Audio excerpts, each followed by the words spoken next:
Well, we're Keep back. them coming. Just keep them coming. Okay. Welcome to SFL This Week. Mike St. Green, fresh off the break, and he's feeling pretty good. How small is that hat, Mike? I don't think it could get any smaller. Well, this is all they had in Mexico in my size or close to my size. So, and everybody thought I wasn't here last night because, hey, you know, I had other stuff to do, but I was still in vacation mode, Cam, and, you know, still kind of in vacation mode right now. So, hey, keep the mocktails coming. Okay, thank you. Who's your bartender right now? Some imaginary guy over there. We all like to imagine around the SFL. Welcome to SFL This Week, Season 23, Week 10 edition. We had some surprises this week, Mike. We've got the first playoff picture of the season. It's that kind of time. I'm sure the chat is blowing up about your appearance. Hopefully not mine. Hey, you can focus on Mike all you want today, but it was a great weekend worth of games. Another busy one, Mike. What drew your attention? Really just the competitiveness of all the ball games this weekend. Not Arizona, they took their first loss, but Albuquerque, they impressed me this weekend. These guys are really rounded into shape, and also the Atlanta Swarm. I think in my head I kind of wrote them off earlier in the season, even though they've been playing well, but they've been hanging around 500, but they are above 500 right now, and they're going to be a dangerous team here at the final stretch heading into the playoffs. The Atlanta Swarm, the Lexington Miners, they're kind of one and the same. Yeah. Like they're like cut from the same cloth. They're kind of those teams that are under the radar, and just when you've written them off, they surprise you and they get another high quality win on their resume, as both teams did this week, beating teams with a 500 record or better. But this week we start in Denver, Colorado, where the Denver Nightwings, who were on a losing streak, looking for something special to happen, needed something special to happen. Early on, it was Bismarck Wright with the touchdown for Arizona.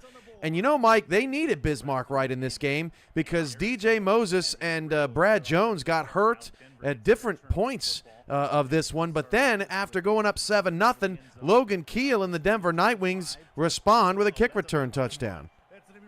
Yeah, Denver, they really came out ready to play in this game, Cam, and this huge kick return right here by Logan Keel helped keep these guys close to Arizona.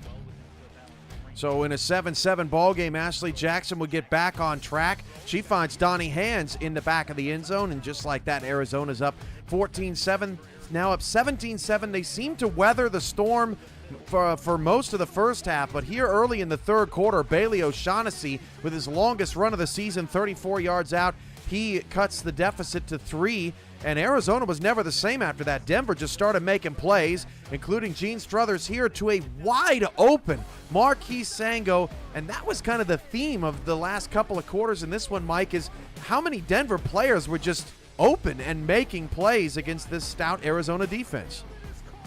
In Denver, they're not in the playoff picture, Cam, but I did think about this after they performed so well against Arizona. They had a comeback, and I think that fell short a couple of weeks ago.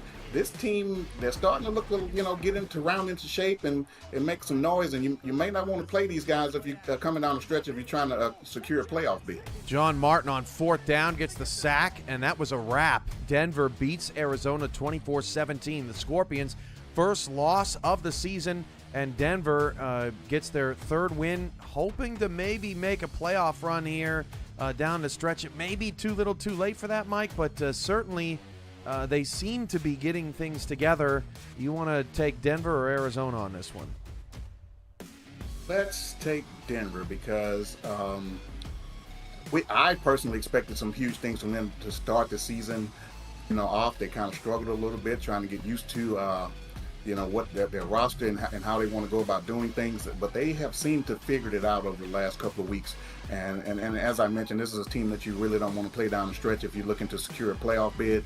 And the other thing, Cam, I hadn't seen Denver in that all-black traditional Nightwing look in a long time, and they look like the old Denver Nightwings, and I kind of like that. I'm not a huge fan of all black, but they wore it well and really put a notice on the rest of the league that hey, the Nightwings may possibly be back. You know what I'm noticing about Denver, Mike, is that they're really starting to find some playmakers who are really making a difference on this team. John Martin is excellent, probably the playing the best football of any defensive player in the league over the last couple of weeks. They nearly beat Nashville last week. And then on offense, Gene Struthers has been playing some good ball. We all know Bailey O'Shaughnessy, but Logan Keel's stepping up. Jeremy Mosley's stepping up.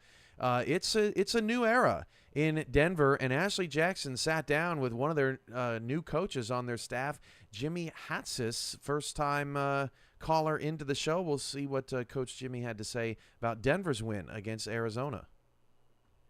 Welcome back to PGI, where I'm joined with a brand new face on PGI. Especially in my interview realm, I'm really honored to meet Mr. Jimmy Showtime Hatzis, cornerback as well as Denver Nightwings defensive coordinator, coming off a huge win against the once undefeated Arizona Scorpions. You guys had that secret sauce to get what you need to do done. So congratulations to you guys. How are you doing? I'm doing fantastic, Ashley. It's Victory Monday. We're so happy. An honor to be in the league. I've only been in for a short time, for about maybe 2 months. And we are so proud to have been on the same field with you guys. You guys have an amazing team. The game had us on our edge of our seats the whole time. We were so thrilled to get our first victory against you guys, and the quality of that victory just felt so good because you guys are such an amazing franchise. I know the Denver Nightwings at one time were a glory franchise. We've been trying to get them back there, and you guys set the standard. We wanted to be just like you guys, up in the top ranks, somebody that everybody talks about. So we're so happy to have had a great game against you guys. Thank you for the game. Hey, trust me, we wish that the outcome was a little different, but it was a great game nonetheless, and you pay for the emotional content that we provided. So, it was a really great game, and you guys had the right game plan to get it together. Now, you are new to the league. Actually, you and Mr. Mike Goodman over there helping out, Jeremy Vega. You guys are new to the league, so what was some of the challenges that you guys faced? Hoping with going over to help Denver this season. I know that there were a lot of people wondering, like, who are these guys? What do they know? Things of that nature. So, would you mind sharing a little bit of that with us today? Oh, absolutely. You took the words right out of my mouth. I want to thank the Nightwings players, the Nightwings staff, everybody bought into a concept that we came with. We were nobody. We came right off the street. We had a lot of football experience, and that's what we basically sold the Nightwings players on was, hey, listen, guys, we know football. We've been in other war. We understand the concept of what it takes to build a winner. But hey, I'm sure that those guys that were in that locker room were thinking, yeah, well, we've heard this story, this song and dance before, but they bought into it. They were behind us 100%. Even the first game, I don't know if you recall, a month ago when we first took over, we got our butts spanked. After that, we've been scratching and crawling. And now to have this victory, it just feels so good to pay off to those Nightwing guys in the locker room to say, hey, guys, you stayed behind us. You were dedicated. You supported us. And now we came through with a victory. So, yes, we did a lot of planning, a lot of work. I'm sure you guys do the same. And all the great teams have to put in a lot of work. So Mike Goodman and I spent countless amounts of hours getting together game plans, playbooks, getting our settings right so that we could have the best opportunity. And to be honest with you, I'm sure out of 25 people on 25 different teams, probably 0 gave us a chance to win that game last night. So it felt really good for the Nightwings locker room to come out and say, hey guys, the wait paid off. You guys got what you deserved. And there's a lot of good players in there and a lot of guys who deserve that feeling of being victors. Indeed. Indeed. Well, Jimmy, I am so glad that you took time out of your busy schedule to sit down and have a conversation with me. And I cannot wait to go more in detail with you about your career very soon. Thank you so much for having me. I appreciate it. Go Nightwings. We hope to see you guys again in the near future and have another awesome, awesome game. Thank you so much, Ashley. That was great stuff there from one of Denver's new coaches, Ashley Jackson, as well. Look, Denver's 3-5, Mike. Their next 3 games are on the road. These are all winnable games. D.C., Motor City, L.A., Vancouver. Tough teams, but, I mean, what do you think? Denver probably needs to get to 7-5. If they get a bunch of wins against those opponents, it's not really going to help their strength of victory, right? So Arizona will. But they've probably got to keep winning because I don't think 6-6 is going to be enough. So what do you think? And that we've seen over the past 2-3 seasons, 6-6 has not been enough. And I know we're going to probably take a look at the playoff picture here in a little bit. 6-6 is not gonna get there. 7-5 has come into question here over the last season or two as well. But it would be a huge accomplishment one way or the other if they got to 7-5, 6-6 to come from what Denver has come from. These guys, they're still trying to build back to what they used to be. So if they fall a little short, it's definitely to be disappointing for them. But it's nothing to hang your head about because they have been impressive, and if they could pull that off, that's something to build on going into season 24. Now for Arizona, it didn't really felt like they lost this game. Denver won this game. The problem for Arizona is they've got Florida coming off a bye at Florida, who's lost 2 in a row. So either Arizona's going to lose their second consecutive game after being undefeated, or Florida's going to lose their 3rd straight game and will not have won a football game in almost a month and a half. This is a tough spot for Arizona, even though it doesn't really feel like they lost the game. There's cause for concern, I guess you could say. Well, what have we been saying about Florida pretty much all season long is that they've been kind of winning boringly, so to speak, and now they find themselves on a couple of game losing streak. I think just as much pressure is going to be on Florida in this game as it would for Arizona. Yeah, you don't want to compound this loss with another loss, and then obviously it's going to be a tough opponent for both teams, but I don't know how afraid I would be of Florida right now if I was Arizona. I mean, of course, it's going to have to be, they're going to be well prepared and well, coached for this game, and it should be a great game. But I wouldn't, just say, oh my God, it's Florida, 2-time defending champs. They haven't looked just fantastic the entire season, and they're coming off a loss. They have something to prove themselves. They've got to keep their backfield healthy. Arizona does. That should be priority number 1, whatever it takes this week, I would imagine. But before we move on, let's hear from Eddie Gage and what he had to say about his first loss of the season. Welcome back to PGI, where I'm joined with head coach extraordinaire, Mr. Eddie Gage. Unfortunately, this is not a good time for this brother here. We just came off a loss to the Night Wings. Well fought battle. It was just that they had the better game plan at the end of the day. So, Coach, can you please tell us what happened out there?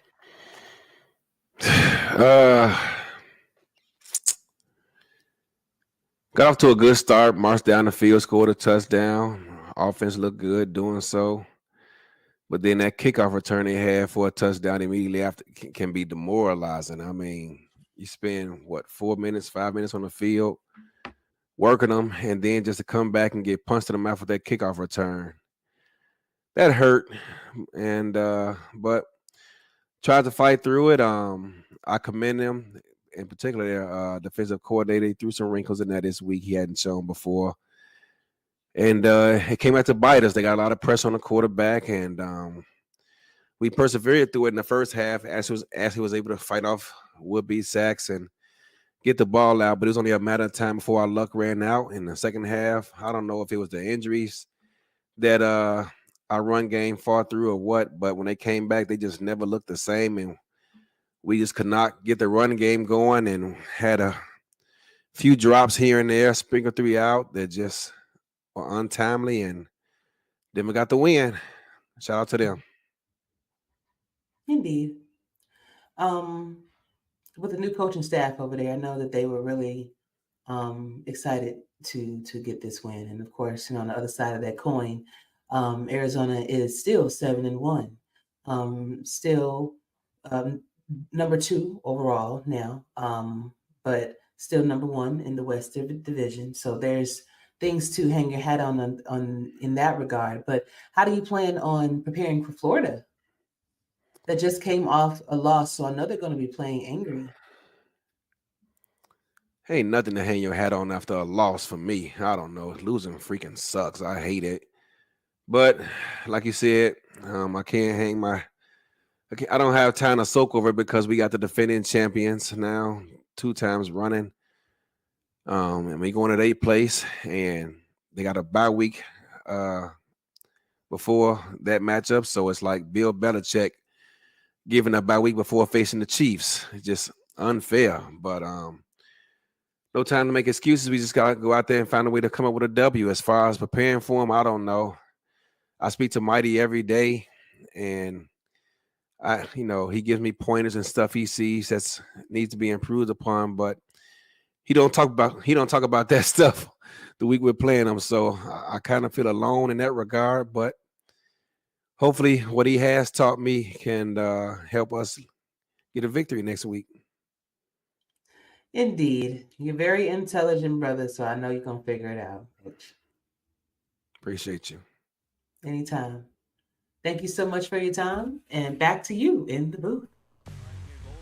Thank you, Ashley. Let's now head to Canton, where it was throwback night. Motor City wearing the 1925 Detroit Panthers, and Canton wearing the 1925 Canton Bulldogs. And Canton had the early lead 7-0 thanks to Bill Cherry's touchdown. But King Jackson had some spark in this game. It would not happen on that throw. It was business as usual early on for Canton, 7-0. Now up 10-0. This was not business as usual for the Canton Classics. A blown coverage. That's about the most open I've seen anyone against Canton in the last year. 10-7, the touchdown vulture from Logan Lee. Scar Patterson gets in the end zone. He puts Canton back up 17-7. That looked normal. This didn't look normal. The pick 6 from Sammy Seatbelt made it a 3-point game, Mike.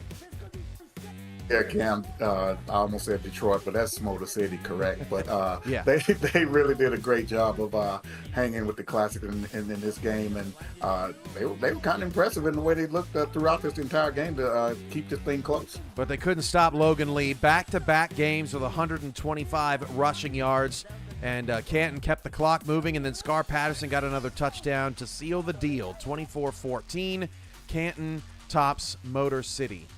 All right. Maybe some silver lining here for the V8s. They did play a great game. Looking at their last 6, Mike, they are 2-4. Their 4 losses, Atlanta, Nashville, Minnesota, and Canton. They're all above 500. 3 of those 4 losses were on the road. 3 of their last 4 games have been on the road, all against teams above 500. So they are playing a difficult schedule. They're not stacking wins, but you just hope that maybe the V8s are maybe going somewhere after the way they looked against Canton. It was pretty impressive. They've been kind of up and down, Cam. One week we'll see a 40-point performance, on that.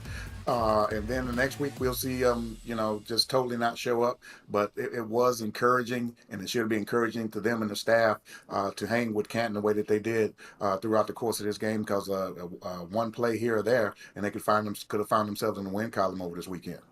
I give Canton a lot of credit, Mike, because the cracks are showing, right? You've got blown coverages and you're throwing pick 6s. These are things that Canton was not doing last year.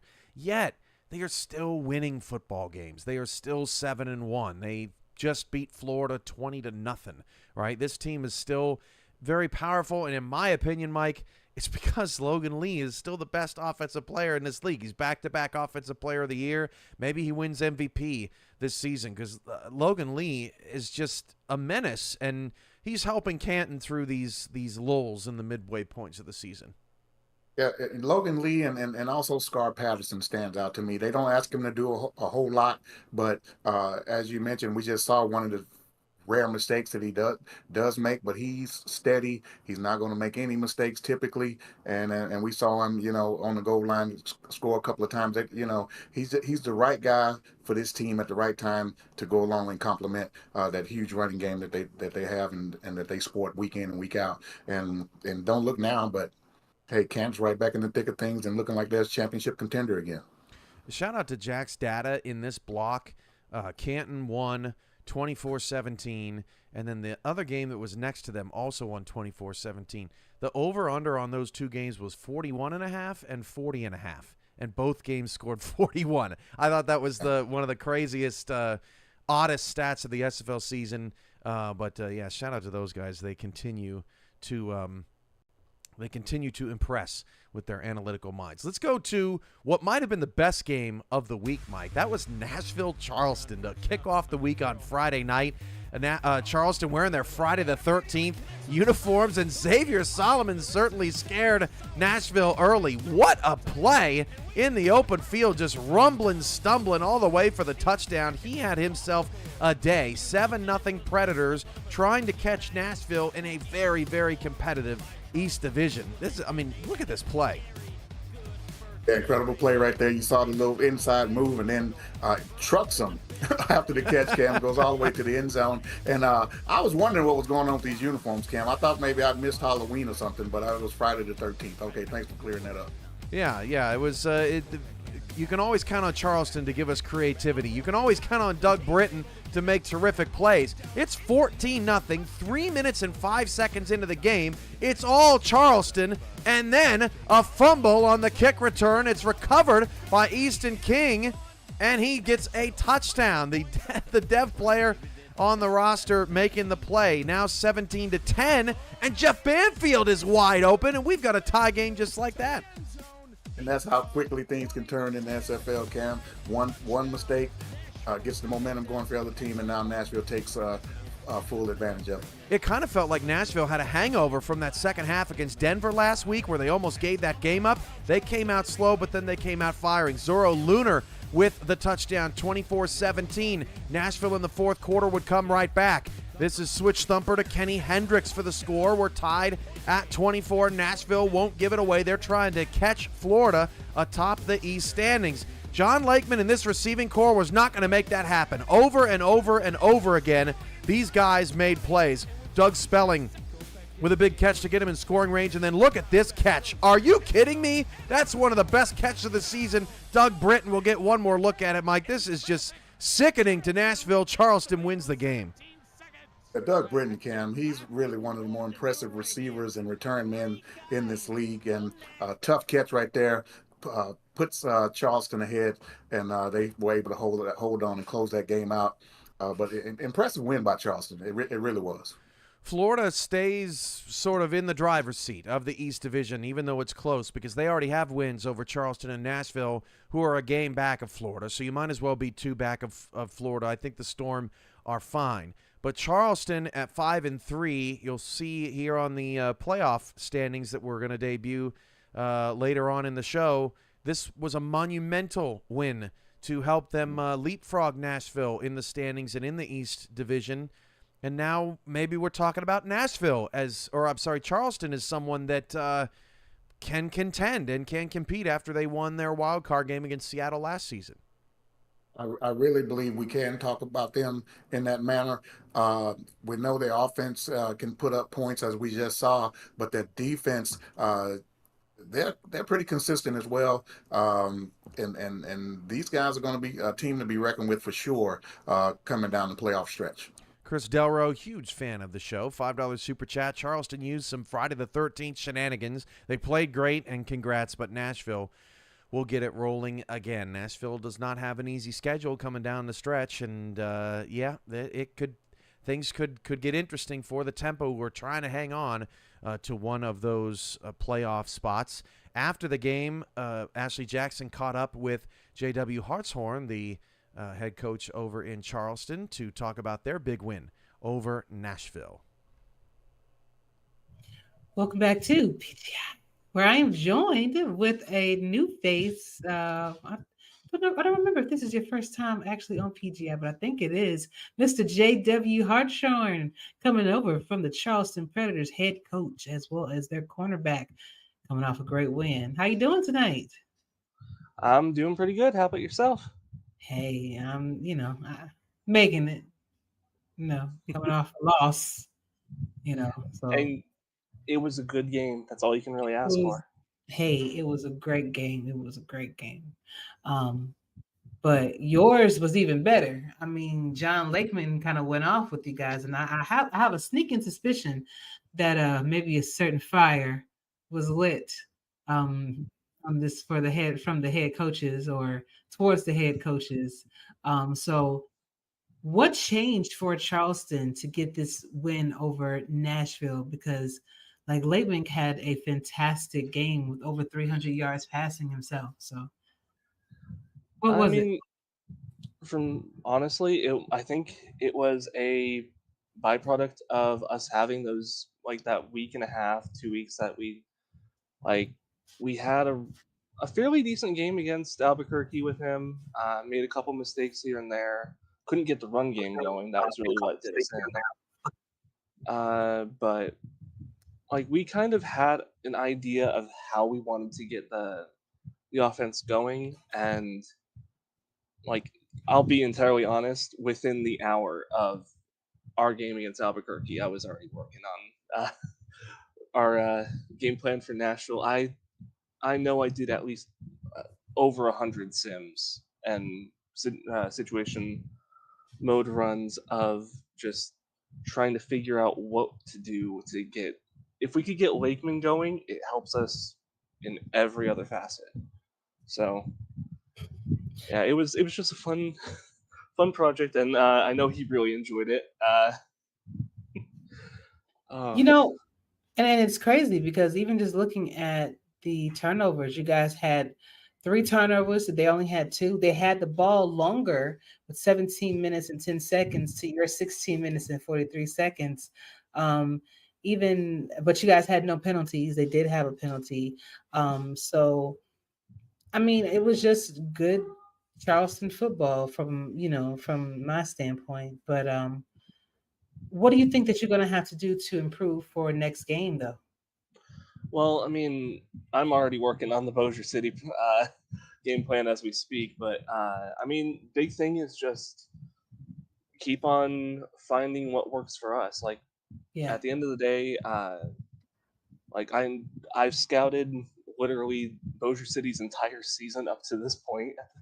I really need a life. But I think the big thing is just finding the right plays, the right kind of like personnel for each formation that really just works with us. I mean, I think going back to the Nashville game, I mean, we had a punt return that was fumbled, returned for a touchdown, and a rare play that our defense decided, hey, we're not going to cover Banfield.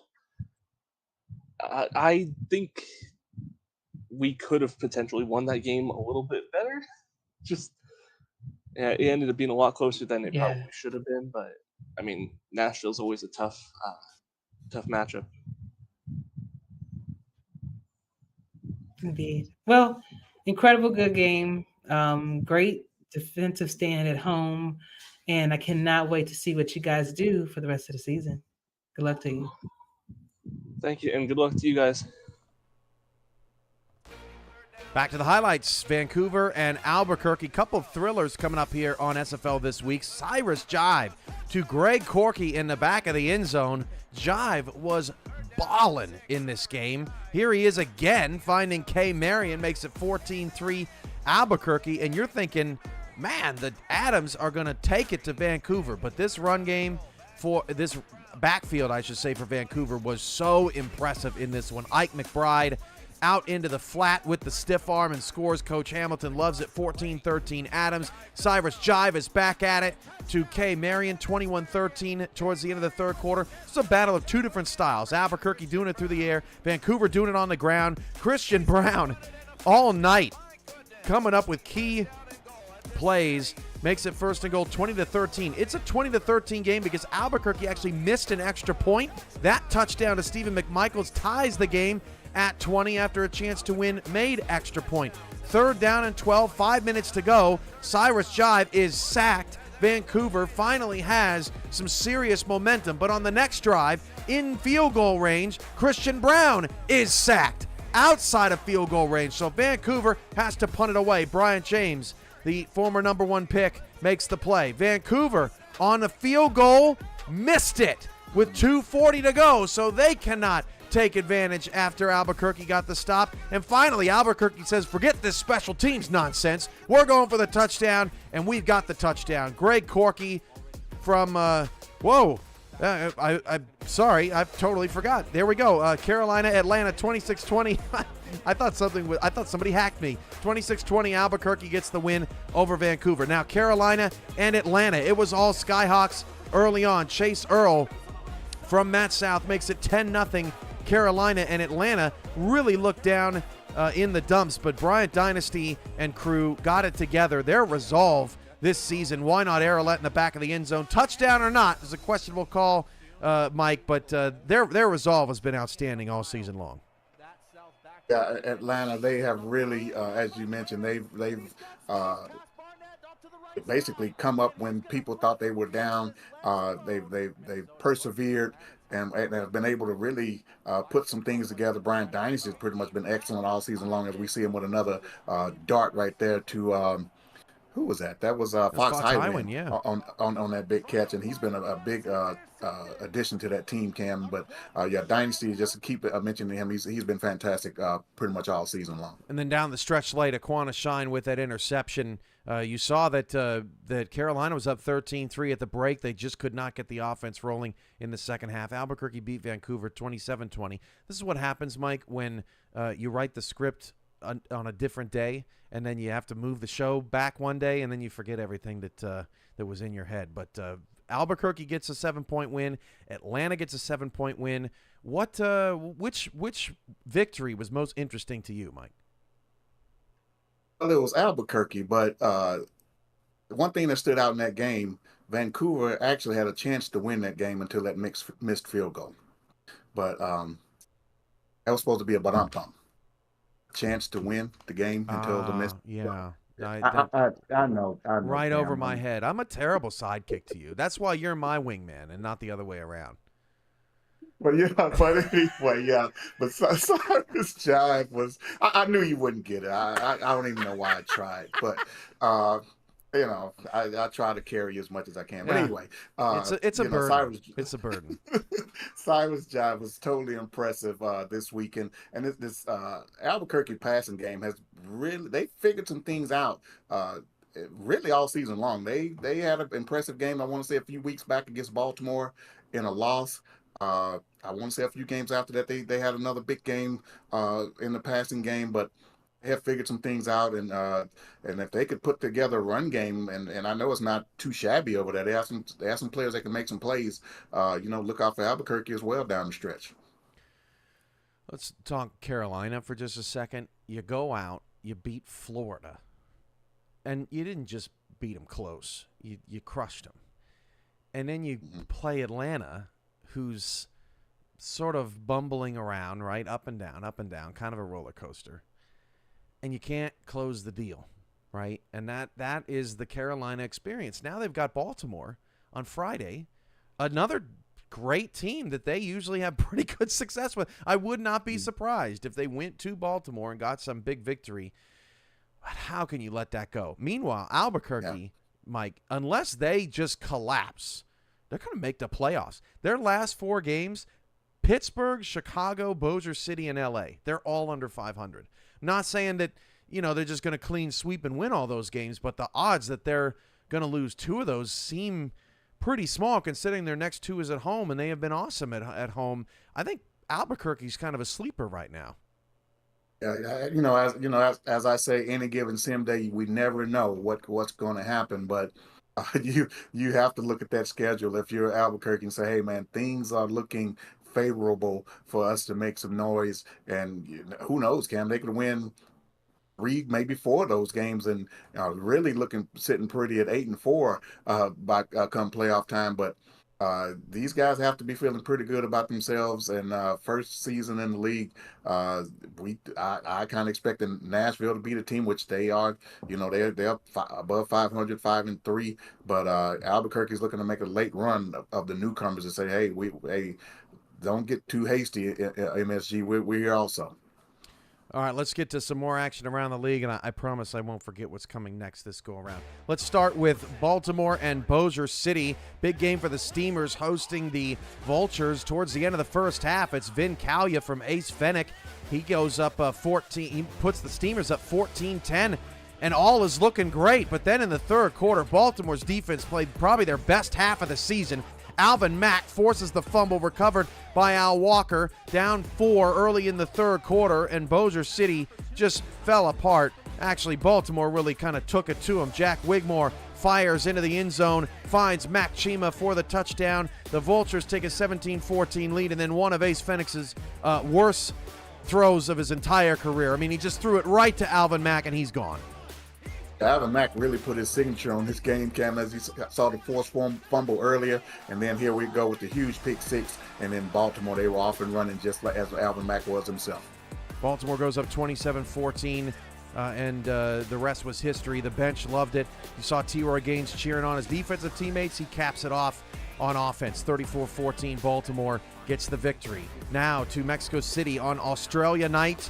At the Stadio Matt Wilson. They're hosting Los Angeles, and LA's defense kept them in this game. But the first play after that interception in the end zone, they fumble the football, and Mexico City has enough time to get a field goal before the half. That is just tragic. Then Sully Richardson actually turned around to throw it. He throws it backwards. It's recovered by Dan Tritz. Mexico City's up 20-3. That's just a play you just can't make. Yeah, Cam, and thank you for that. I was wondering why they were wearing the uniforms that they were wearing, but huge play right there, huge sack, and Dan Tritz able to take advantage of it, and the big man scores and puts Mexico City up. Los Angeles didn't give it up, though. Jalen Wells with the touchdown here towards the end of the third quarter. It's 20-10. 2 minutes later, Sully Richardson going deep down the field finds a wide-open LZ Pryor. LA did not make this game easy on Mexico City at all. It was quite the nail-biter. First and goal for Los Angeles. Coach Richardson is liking that. Next play, Sully into the back of the end zone. Yes, sir. Touchdown for the Lycans, 20-17, but Hall of Famer Ray Bentley would put the game on ice, 27-17. 2 Australians had interceptions in that game for Mexico City, and they end up holding on for the win. This game, probably the most bonkers of the weekend. Usually we finish the highlight reel with Gabriel Manning. We start it this time. Goes up 7-0. Shabazz Synergy was awful through the first 35 minutes of this game. Had 5 completions with 5 minutes to go in the fourth quarter. Lexington was up 17-3 on Deion James's touchdown. But on 4th and goal with 3:43 left, watch this play from Lauren Percoco, willing her team into the end zone as the ball just crosses the pylon and DC scores, making it 17-10. Now they've got to recover the onside kick, and Lexington botches that. It goes right to a DC Dragon. That's Walker on the recovery. Shabazz Synergy with new life finds Mason Kirby inside the 10. At this point, Mike, I couldn't believe what I was watching. And Cam, can we talk about Lauren Percoco getting some type of award, best tight end or something, because she has pretty much single-handedly kept DC in a ton of games this season. She is ridiculous, but not ridiculous enough. Gabriel Manning, what a play. Inside 2 minutes in a 17-17 game. And then Kenny Slider finds a wide-open Alexander West. Can't do that if you're the Dragons. Gets it inside the 10. Lexington gets a field goal to go up 20-17. Shabazz Synergy's last gasp. It's caught, but it's short, well short of the end zone. Caught at the 26-yard line, and that was how it ended. Lexington gets the win, 20-17. It was quite the game, and before we break down a look at those trio of games, Alex West caught up with Ashley Jackson on our final PGI segment of the week. All right, and we are back with PGI. And I'm joined with another great friend of mine, Mr. Alex West, happy as can be, coming off a fantastic win for the Lexington Miners over the DC Dragons. And I mean, everybody kind of counted you guys out in this game, so I know that this has to feel good for the Lexington Miners. How you doing? Contenders, schmontenders. I don't care what you have to say, Friday Night Crew. Yes, I listened. Yes, I paid attention. Yes, I'm upset about it. DC gets pants coming into our house after getting crowned a contender. Oh, victory is sweet. Victory could not be sweeter. These are my favorite ones to win. The real task ahead is like fairly everyone's already counting us out against Minnesota, but like I'm just hungry for that one too, for on pride alone, you know. I bet. I bet. I mean, it was a really good, interesting game to watch. I mean, and you had some crucial catches. The first quarter, you had the three, like you targeted 3 times, but then in the fourth quarter, that crucial catch to kind of put the nail in the coffin. Tell me what was going through your mind at that moment. Well, it was one of those things where we're lining up and there's nowhere to go but deep, because we have to. The clock is winding down. It's not our friend, and it's a tie ball game. We were holding a solid lead for the majority of the first half. And into the half, I think we had a 17-7 lead going into the half. So we firmly had control. But it was time to lock in. And it was something that Gabe really talked to us in the huddle, got the mind straight. Kenny gave us the play call. And I think those two guys and their leadership has done a lot to really bring the best out of our offense, because I'm still a raw diamond in the rough. I'm still growing. I'm not I would say I'm overperforming and putting on my big boy britches for wide receiver 2 a little earlier than I should, but it's Gabe and it's Kenny that make that, and DJ, that make all of that possible. So I know there had to be a feather in the cap, when you do listen to the Friday Night Cruise and everything, and you actually are able to answer on the field, especially like you said, through DC being one of the contenders and oldest teams in the SFL. So I know that has to feel good for you guys. Definitely. It's always bulletin board material in the biggest of ways, right? Whenever you get counted out before the game even starts, whenever you're being predicted to be just a stepping stone, there's nothing that makes you want it better. So I guess thank you, Friday Night Crew. You gave us something extra to play for. And also, just some incredible extra effort was done by the coaching staff to really put together a nice one, a real winning game plan that we were able to execute on.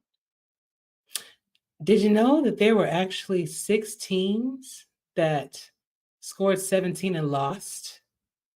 The curse of the 17 this week was bizarre. I called that Canton game where they were up where they ended up over Motor City, which that game was really bizarrely close.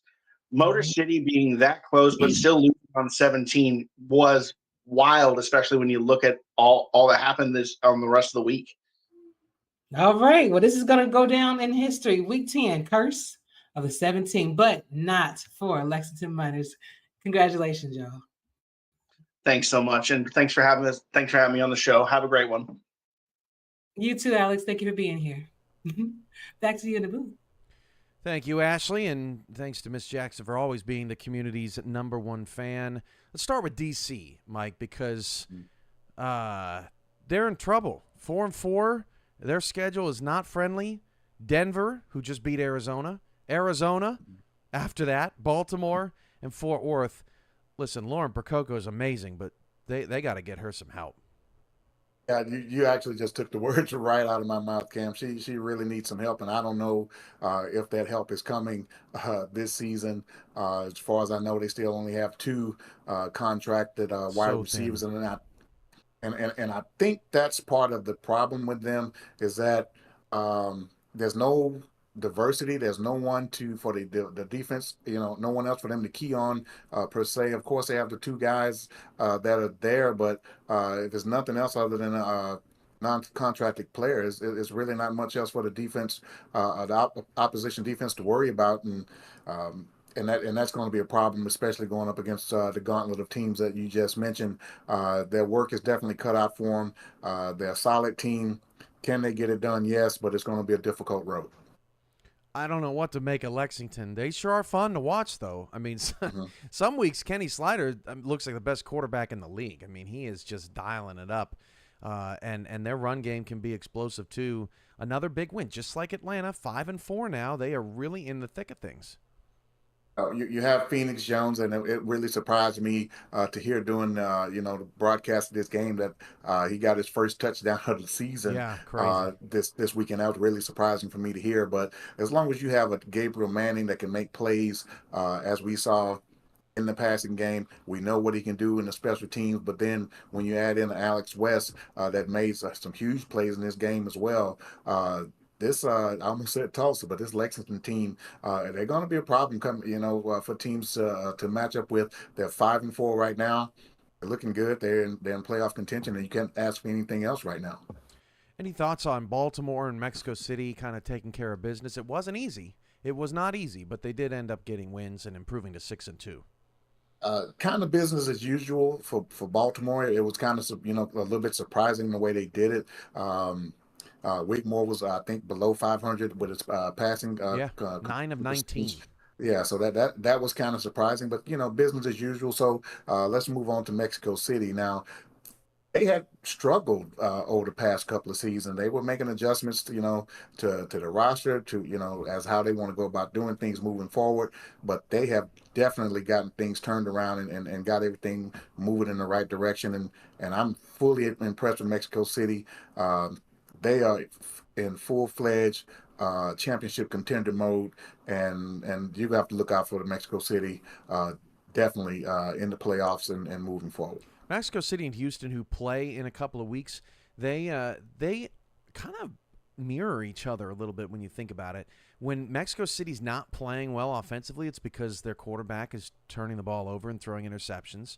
They both teams have the tendency to have very, very good run games. I think the difference right now between Mexico City and Houston, just for comparison's sake, is that their defense are getting interceptions. They're getting turnovers. They're causing a little bit more chaos, and that's helped them big time to 6-2. But it kind of feels like with the Aztecs, if you can get their passing game off schedule, maybe you got a shot at them.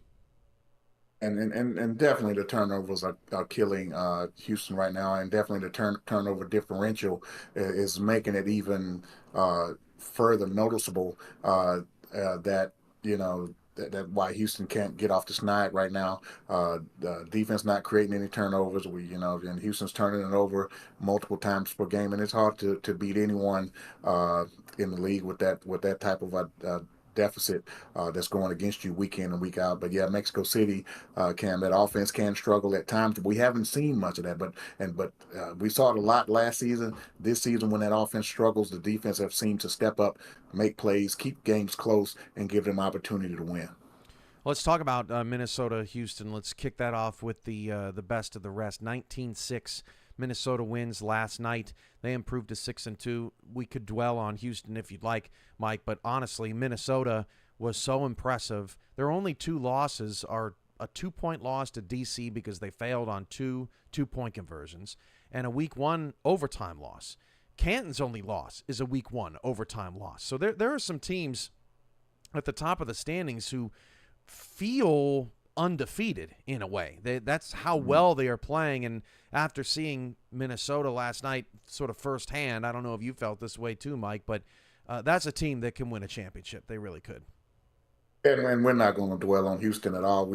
I just pretty much spoke to the issues at Houston. I mean, the turnover differential is pretty much head and shoulders Minus above anything 18, I think. that's going on over there. I think only 5 turnovers on the defensive side over there to go with multiple turnovers on the offensive side. But this Minnesota team, Cam, they're a difficult team for anyone to have to prepare for. They have offensive weapons all over the field. On the defensive side, you have to worry about Max Knight, the great linebacking core. The secondary is great over there. They make plays, game in and game out. And as you mentioned, they feel like they're undefeated. I keep harping back to them last season because this team is very similar to what they were. They pretty much held everything the way it was. They were basically right there in the semifinals, a chance to go to the championship game. But then if we just go ahead and fast forward to this season, Colin Hart leading the league in rushing, but kind of underrated and understated is Johnny Reno. He's I He's want to say great. first in touchdowns Yep. and right there at the top of the league in passing yardage. So that they're so diverse that and it's very hard to prepare for them. The receiving core, the running game. Isaac Knox compliments Colin Hart. Just a tough team to prepare for, and yeah, they're going to be right there in championship contention again this season. There were a few other teams that took care of business this week. Louisiana dominated Pittsburgh. Fort Worth smacked Chicago.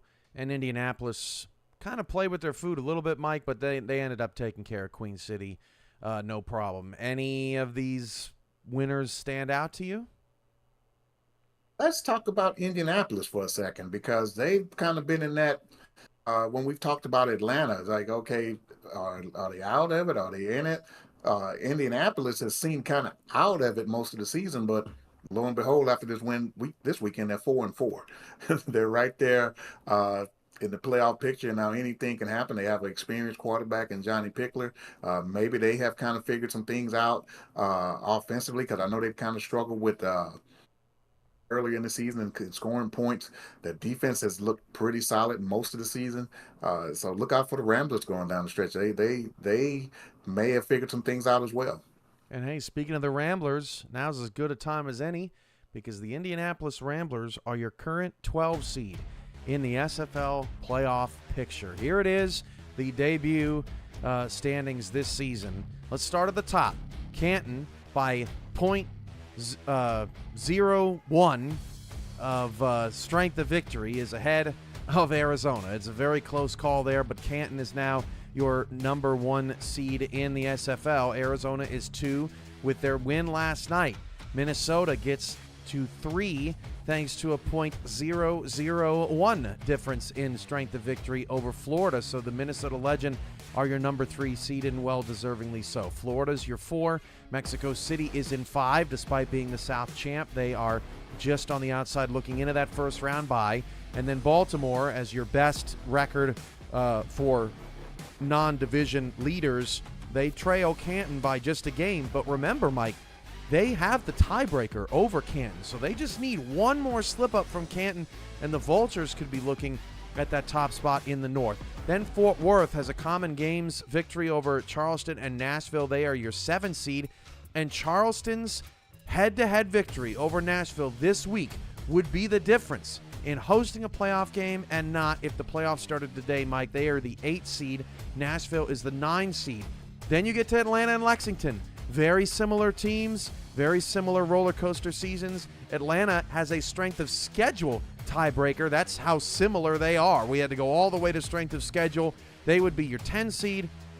Lexington's in the 11 spot right now. And then Indy, with their head-to-head win over Albuquerque, is in the 12 spot. Albuquerque, with that softer schedule coming up down the stretch. They are in the 13 spot, hoping for someone to fall out.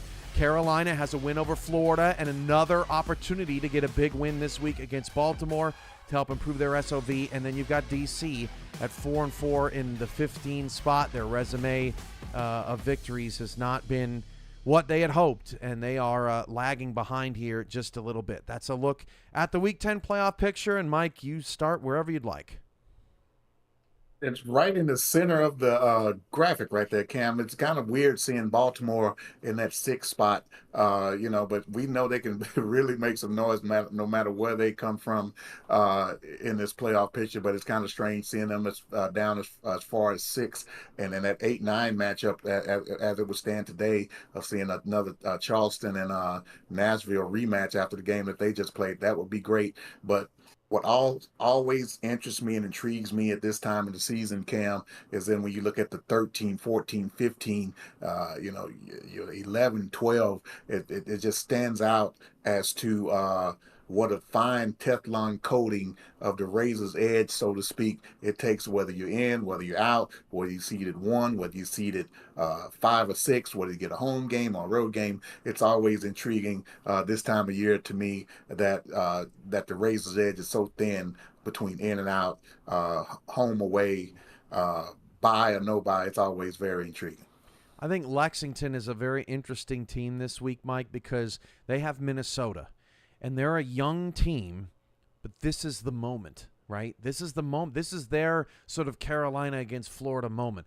They need this win. They have a bye next week, right? So if they lose this game, they're going to go 5-5. Then they're not going to play, and we're probably going to see them down below that red line, right? And we're going to be talking about, well, is Lexington actually going to pull it off or not? If they win and get to 6-4 and then have their bye, they're going to be on this top 12 for the next few weeks. So I feel like that game against Minnesota is huge, and the difference between the number 1 and number 6 seed is 1 game.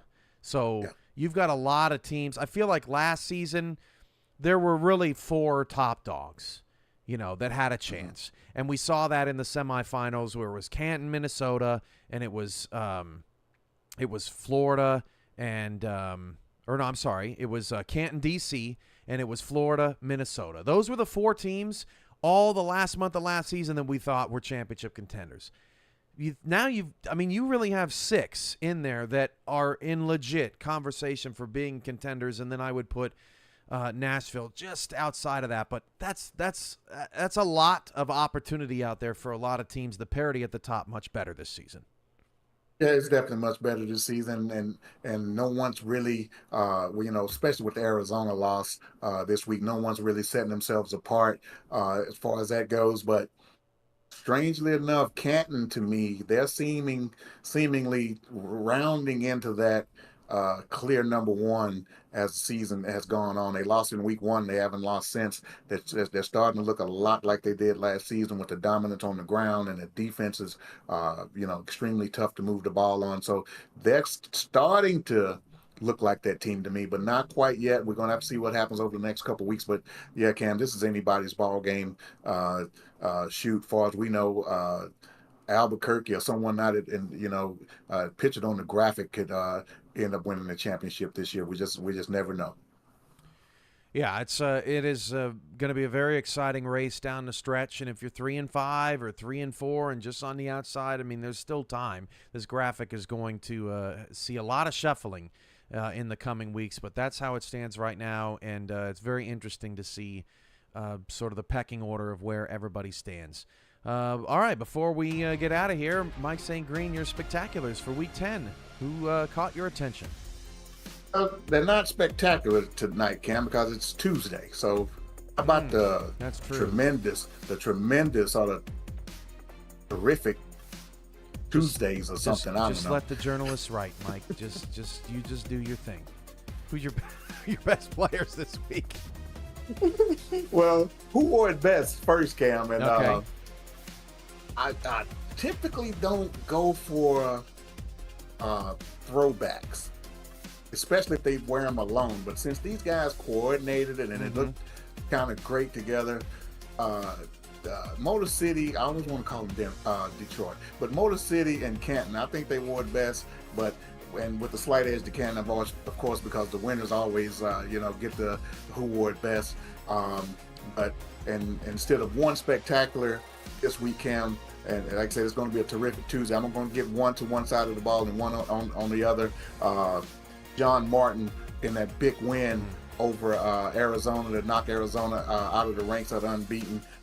15 tackles, 4 tackles for loss, including 2 sacks. He was huge in that game for the Night Wings to get the victory over Arizona. And then Cyrus Jive, he was absolutely amazing for Albuquerque. 20 out of 26, 274 yards, 4 huge touchdowns in that big win over Vancouver. They both get my terrifics this week, my Tuesday terrifics for the week of, week 9, week 10. Week 10, yeah. Hey, look, John Martin has been awesome. And Cyrus Jive is if there's a most improved player award out there, he's having the time of his life over there in Albuquerque, really having a strong season for the Adams as they continue to impress. I still think that if they get in the playoffs, it's going to be a big kick that they're going to need to make, and it's a problem. So they definitely have a big issue there. But otherwise, Albuquerque is playing terrific football. So That's it for Week 10. Week 11 starts Friday with a flexed-in matchup, Carolina-Baltimore, Battle of the Birds. Those two teams love to rag on each other and play some terrific football. Mike Daggs and he's out. He's that. You know what? That's where that terrific Tuesday crap came from. It's because the drink is gone and Mike is feeling goofy. But we start with Mike and Gerald on Friday with Carolina, Baltimore. We end the week with Florida, Arizona on Monday night. Oh man, that is just going to be such a good game filled with tons of tension. Mike and I do want to mention before we leave, you did pick Houston last night.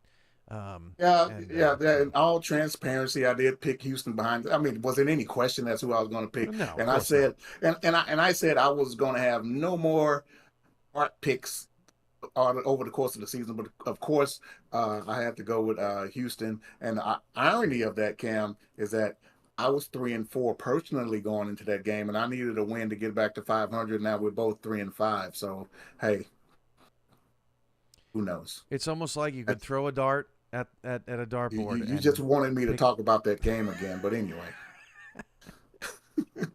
You know I got to give it to you. All right, that's the end of SFL this week. It's now next week already, and we'll see you in a few days. Be well. Have a great week. We'll see you on Friday, everybody.